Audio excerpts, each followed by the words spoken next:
Welcome to KB Tours of Washington, D.C.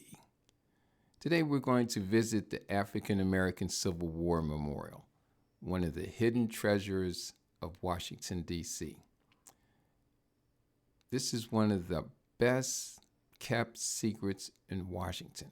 Today you're going to meet a young man named Marquette. He is a person that gives tours of the African American Civil War Memorial. Great historian, knowledgeable young man, and you'll enjoy your visit.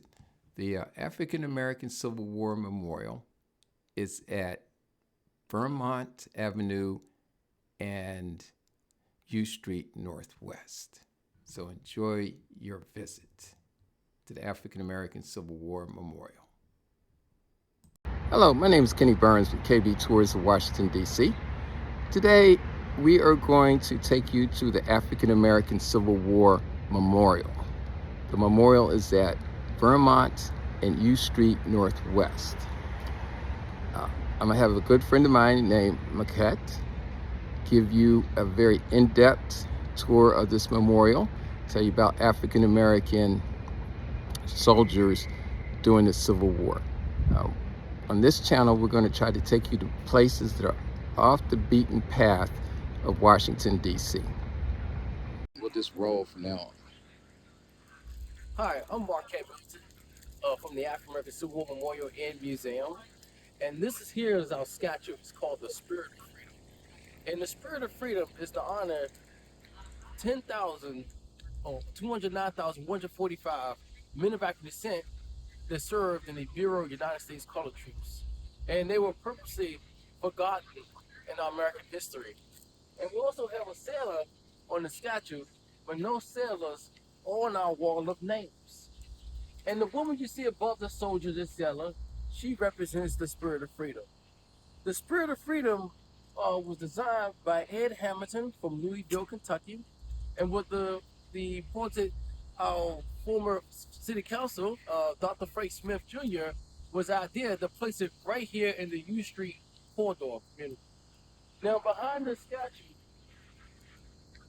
we have the families who they fought for.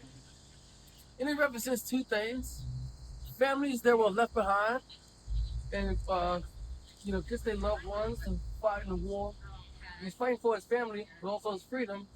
And it also represents African Americans coming as contraband, and they were hired as employees for the government. They were hired laundries, school teachers, nurses, teamsters, undercooks, men that were nomadic and herd government cattle, and also laborers. And so they represent spies. And then what you see here are 200,000 names. These are 156 color regiments.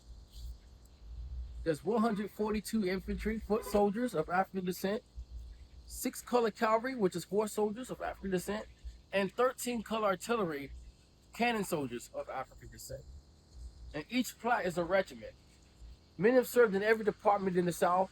They fought alongside with other soldiers, European descent, through the front lines of Petersburg, Richmond, to Florida, the Battle of Lustrum, to the coastal raids, in the Carolinas of the Columbia River, the Battle of Bayless Farm, Chaffin's Farm.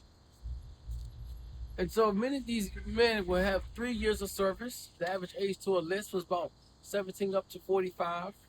This uniform I'm wearing was the uniform that was issued. This is called a frock coat. Some regiments wore sock coats, which is 4 infantry buttons, shorter jacket. Sky blue trousers with the footwear. This is my brogans, along with my leathers. Cartridge box where they store their bullets. Cap pouch where they keep their charge. Union waist belt. Bayonet that attached to their musket, something you see this soldier have. And he will also have a canteen where he stores water. Haversack where he has a week of rations. And also a knapsack where they keep their personality when they carry on their back, along with a wool blanket. All this issue, $3 we taken with your clothing allowance. And right when the United States Colored Troops come in the second half of the war, they did not receive equal pay. But once they turned the tide of the war, Congress authorized equal pay. Now I want to show you a timeline of the history of United States Color Troops.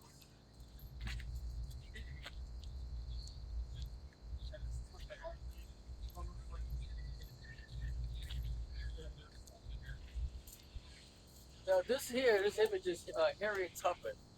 This is before the Civil War.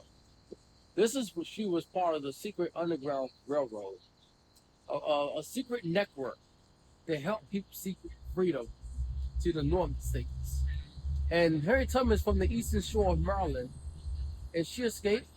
She made her way to Philadelphia, and she would meet an abolitionist, a man go by the name of William Steele. And so Harriet Tubman told William Steele that she's going back to free her family. This is happening. She made several trips to free others, not just her family. And they called her Moses. She was always successful of leading people to the north. There were secret routes that they would take from the south and from the north. And during the Civil War, she was employed as a special agent. We call her Special Agent Harriet Tubman. She led the 2nd South Carolina down the Cumberland River. Later, the 2nd South Carolina became the 34th color. We're going to show the next panel.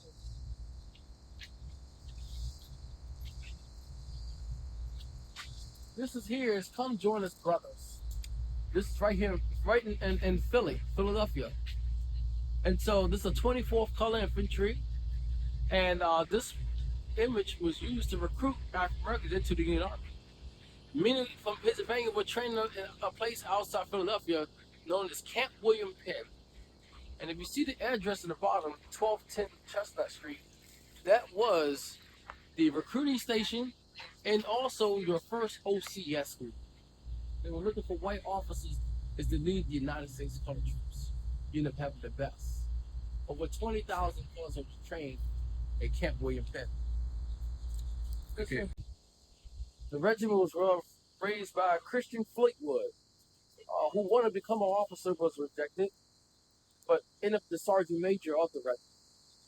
And in 1864, they're in a place called Fort Monroe, along with 26,000 United States colored soldiers under Benjamin F. Butler. And Benjamin F. Butler commanded the Army of the James and will be in the front lines of Petersburg and Richmond. Battles of Bayless Farm, the Battle of Petersburg, the long trench warfare for 9 months, and also in the Battle of Newmarket Heights. Group 14 was ordered with the rest of the Army, including Sergeant Major Christian Fleetwood of the 4th Color Infantry. This image you see of the 4th Color Infantry were actually stationed in Washington, D.C., a place called Fort Lincoln. And so these men will serve 3 years, they were busted out of service, and receive pensions. Great, right here. This is the 54th Massachusetts.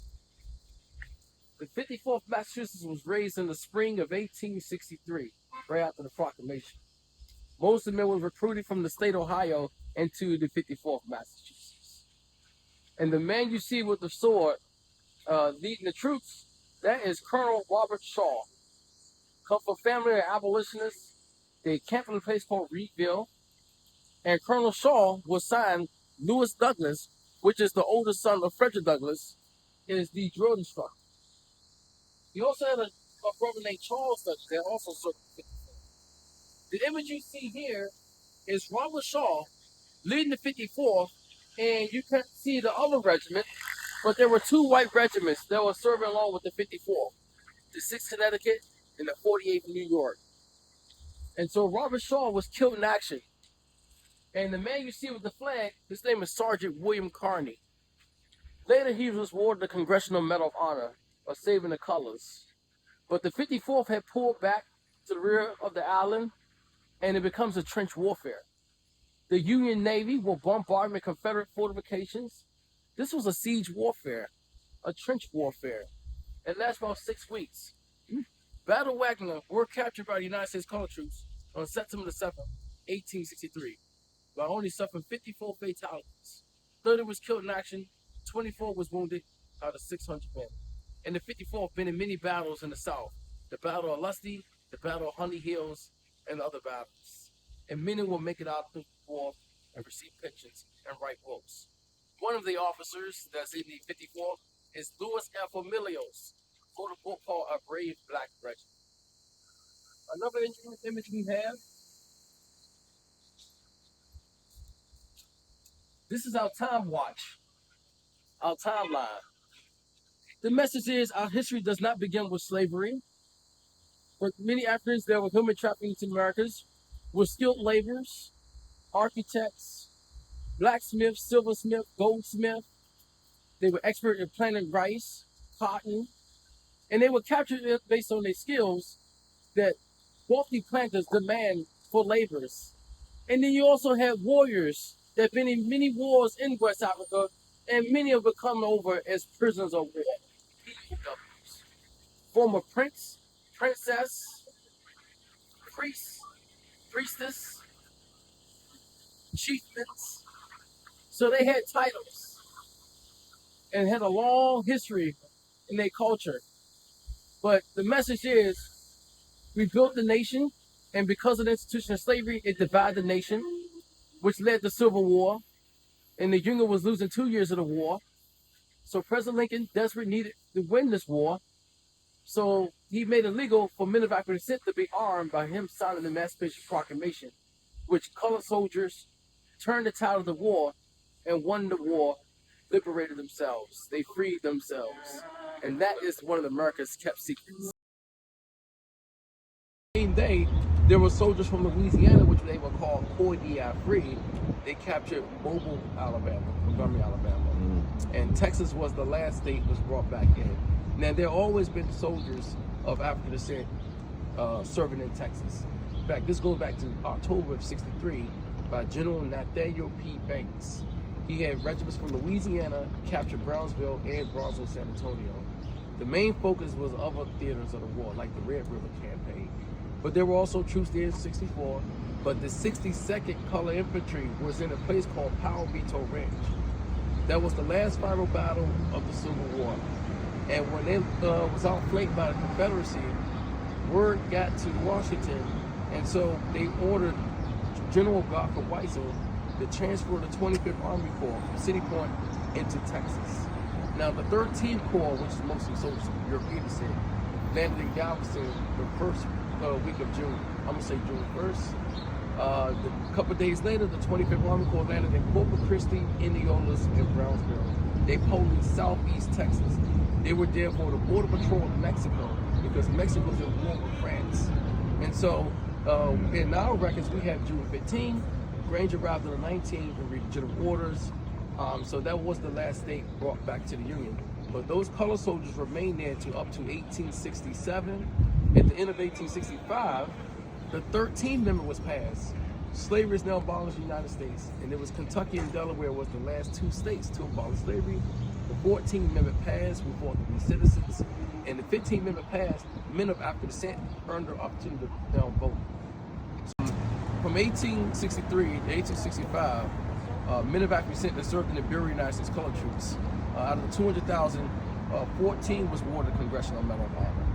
For the United States Navy, which was integrated, 20,000 served, 20% of the Navy, 8 was awarded Congressional Medal of Honor. And there's 13 white officers that's in the U.S. Colored Troops that was awarded Congressional Medal of Honor. And what the shapes mean, their name are listed more than one time in the same regiment. The diamond represent they mentioned more than one time in other regiments. And the star is a space.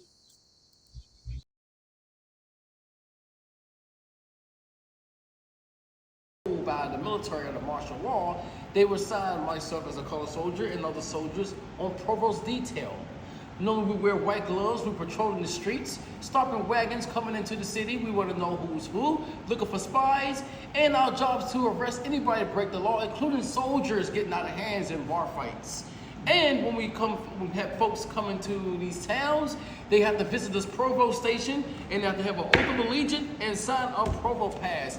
So this is something you will walk around in these towns, whatever way you go. We want to know who's who. We want to keep track of orders. And those who break the law, we can't keep them in cell long as we want until they receive a judge. Yep. And so this is the paperwork here. I have my overcoat in case it gets cold, keeps the soldier warm, along with my extra forage cap or vest.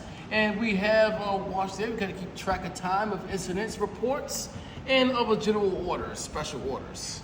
And here's my tin cup, and we drink coffee, water, whiskey, rum, all in this cup right here. And we receive 3 meals a day, but when in the field, we have something called our rations, which lasts a week when we're on our campaign. But we're not in campaigns, we're in garrison on details in these cities to make things in order, and our job is to enforce the law. Also, African Americans leaving the plantation, our job is to escort them to a contraband camp, and also it's our job to recruit African Americans into the Union Army. And we're set age from 17 up to 45. However, we take 14 and 15-year-old as field communicators. We need drummers. We need communication on the field. We also will hire contraband folks with skills. The federal government will hire them. We need blacksmiths, that's always needed. We need men that's nomadic experts in horses and also doctors of horses. We also hire nurses. We need people in the medical field in case soldiers get sick, injured, get ill. We need somebody to handle sick folks. We also hire undercooks, laborers. Men need laborers to build fortifications and trenches and clear roads, and men that can expert in driving wagons. So that's what the provost, we keep order in these cities and towns and martial law. We're policing the South. Say Northwest. I am Marquette Milton here at the African American Civil War Museum. We're located at 1925 Vermont Avenue, Northwest, here in Washington, D.C. We're north from the National Mall, and we're in the community of Howard University. So come see us, and please don't forget to donate.